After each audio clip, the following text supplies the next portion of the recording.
In this video, we will discuss the mechanics behind methods in Go, things like when to choose a pointer or value receiver, and the reasons behind it. A method is a function with a receiver. In Go, we can define methods on types that we define in our package. We cannot define methods on built-in types like integers, strings, slice, or maps. For example, if you want to define methods on a built-in type like maps, you should define a new type with the map type as its underlying type. Here we are defining a new type called stringset with the built-in map as its underlying type. The keys of the map are strings. The map's elements are of type empty struct. Here we don't care about the value type. That's why we are using an empty struct. This kind of usage of the empty struct is a common pattern in Go. The memory used by a struct is the combined memory needed for the member fields of the struct and some padding. In the case of an empty struct, it has no fields, so it won't take any space in memory. It's a zero-size type. The S within the contains method declaration is called the receiver parameter of the method declaration. One thing to note is that we cannot define methods for pointer types and interface types. The receiver parameter is similar to the self or this keyword used in method declarations in many other languages. However, Go allows you to choose between a value type or a pointer type for the receiver parameter. Here, the info method has a value receiver. The updateAge function has a pointer receiver.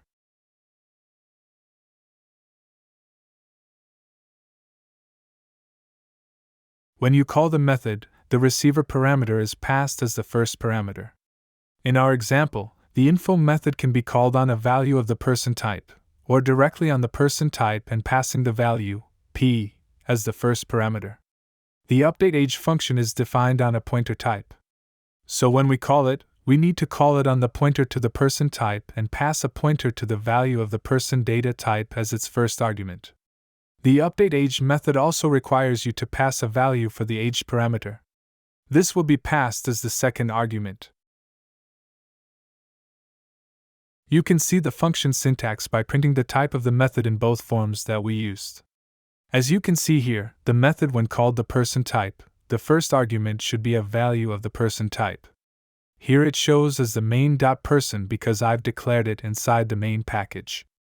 This understanding that the receiver parameter is passed as the first argument to the method call is important to understand some of the details we will be discussing in this video. When you define methods on a type, the method can be called even on nil values of that type. For example, here we define a number type with an integer as its base type. Then we define two methods on this type. In the main function, we create a variable n of type pointer to a number, whose value is nil. Now we can call both methods on this nil value. Note that the increment method will cause a panic. This is not because we are calling it on the nil value. It's because of our code within the body of the increment method. Within the method body, we are dereferencing the pointer receiver without checking if it is nil or not. In such situations, it might be better to mention this in the documentation comments for the increment method. Same as general function arguments, the receiver arguments are also passed by copy to the method. For example, here we have a number struct with only one field. The print function takes a value of type number as its argument. In the main function, we create a value of the number struct and call the print function we declared, passing this value. Each function has its own scope. The number variable declared in the main function stores the value of the struct in a memory allocated for the variable. When the print function is called, the print function will get a new memory in the stack, and the memory for the number variable declared in its parameters is allocated there. The value of the number variable from the main function is copied into this new memory for the number variable in the print function. Now the number variable in the print function is an independent copy. Any modifications you make to this variable won't be seen by the main function. Now I modified the code a little and I'm passing a pointer to the print function. To make things more explicit, I'm creating a variable in the main function that is a pointer to the number variable. Then this pointer value is passed to the print function. In this case, the memory for the number variable is allocated within the main function. A new memory for the pointer variable is allocated in the main function, and the address of the number variable is stored in it as its value. Now we pass this pointer variable to the print function. There will be separate memory allocated for the print function's arguments. Just like before, the value stored within the memory of the pointer variable in the main function is copied to the new memory for the variable in the print function. This effectively makes the variable within the print function also point to the same memory for the number variable in the main function. So any modifications done to the variable within the print function's scope will change the original value in the main function. Note that in both cases, the arguments are copied. But when passing a pointer, it's the address that gets copied. I mentioned that if you pass a value type to a function, the data is copied and any modifications made to the data happen on this copy, and the change will not reflect on the original data. This is not always the case. The behavior depends on the type of data. For example, here the data struct has a value field of type integer and a collection field of type slice of integers. As we have already seen in the video about the memory layout of slices, the slice data type consists of a slice header which includes a data pointer, length, and capacity fields. The data pointer field points to the starting address of the memory where the values of the slice will be stored. When we pass the data variable to the update function, only the direct parts of the collection slice field are copied. The modification made on the value field won't be reflected in the main function since it's happening on a copy within the update function. But if we modify the first element of the collection slice within the update function, it will persist and reflect on the data in the main function also, since it modifies the same underlying storage of the slice. However, the append operation done from within the update function will not reflect on the data variable in the main function. This is because the append function will create a new slice header with a different length value after appending the element, and we are assigning this new slice header on the copy of the data struct value in the update function. Now I'm modifying the code so that the update function will be a method of the data struct. The behavior remains the same. Remember, the receiver parameter is passed as the first argument to the method call. So it's the same as what we saw with the regular function. If you want the changes to persist on the data, you need to use a pointer receiver. Now the receiver parameter that gets passed as the first argument will be a pointer to the original data value in the main function. So modifications made using this pointer receiver will reflect outside the function body. In our example, even though we define the update method on a pointer type, in our main function, our data variable is not a pointer, but still we can call this method on this value type. In short, the methods that need a pointer receiver or value receiver will work on both pointer and value objects. This is because at compile time the Go compiler will normalize each method value expression. Go will perform necessary address taking or pointer dereference to pass the correct receiver value to the method. In our example, since the method is declared with a pointer receiver, when evaluating the method call, Go will take the address of the data value and pass it to the method. If the method was using a value receiver, no modifications are needed in this case. Similarly, if the method is defined with a value receiver, and we call this method on a pointer value, Go will modify the function call to dereference the value first when evaluating the method call. So in this case, even if we are calling the method on a pointer value, the value it points to is dereferenced, and a copy of that dereferenced value is passed to the method. That's why the modifications made on direct parts of the value won't reflect in the main function. Similarly, if the method is defined with a pointer receiver and if we are calling the method on a pointer value, no modifications are needed. In the next example, we have a print method on the data struct which takes a value receiver and prints the value. We use a value receiver since the print function is not modifying the data. In the main function, we create a value of the data struct. Then we store the pointer to the print method in variable f. Then we modify the value field of the data. When we call our print method stored in variable f, we still see the old value printed. This is because the receiver argument for the print method is evaluated when the data.print is evaluated. This happens when we store the method pointer in variable f. When this method evaluation happens, since the method uses a value receiver, a copy of the data at that point is saved and this copy is used in later calls to the print method. You can think of the memory layout of the variable as something like this. The variable f will be a pointer to some memory that stores two other pointers. One pointer will be to the memory at which the code for the method is. The other pointer will be to the copy of the data value. This copy is passed to the method when you call the method stored in variable f at a later point. If the method was defined with a pointer receiver, when the data.print method is evaluated in the main function, the compiler will normalize it by taking a pointer to the data variable. This pointer value is saved. So any changes made to the original data variable will be reflected when we call the method at a later point, since the receiver points to the same memory. One of the common mistakes is when calling methods on a slice of objects in a for loop.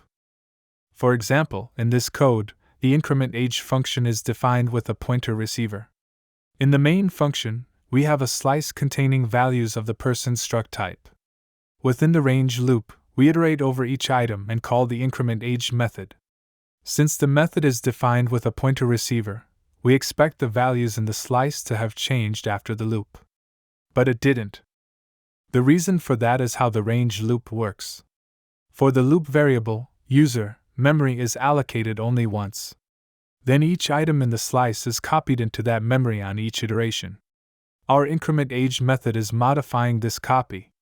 That's why elements of the slice remain unchanged. If the elements of the user's slice were of type pointer to the person struct, it would have worked as intended. Even though elements are copied, it's the pointer that gets copied in the loop.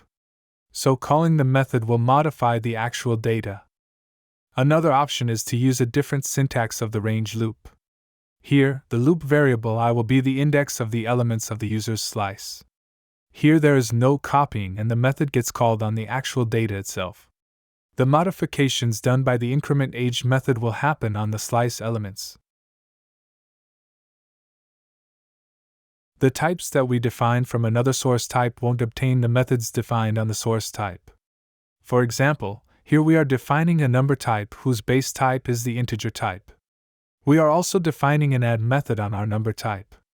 Next, we create a new type called the new number with the number type as its base type.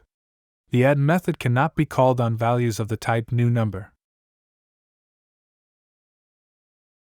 When defining methods for your types, you need to choose between a value receiver and a pointer receiver. If you are defining methods on your types whose base type is built-in types like string, int, or bool, prefer using value receiver. If the method has to mutate the value, use the pointer receiver. If the receiver is a map, function, or channel type, don't use a pointer to them. They are already pointer types. If the receiver is a slice and if the method reslices or appends value to it, use a pointer receiver. This is because reslice or append operations create a new slice header. This needs to be assigned back to the original memory. If such operation is not performed in the method body, prefer using value receiver for slices. If the receiver is a struct type, and if you have to mutate the fields in the method body, you must use a pointer receiver. The next example is taken from Dave Cheney's blog post. If your struct contains fields that must not be copied, like sync.mutex, you must define your methods with a pointer receiver. Remember, if you use a value receiver, the struct value which includes the mutex will be copied to the method. If any other struct uses this struct as the value type in its fields, they should also define their methods on the pointer receiver.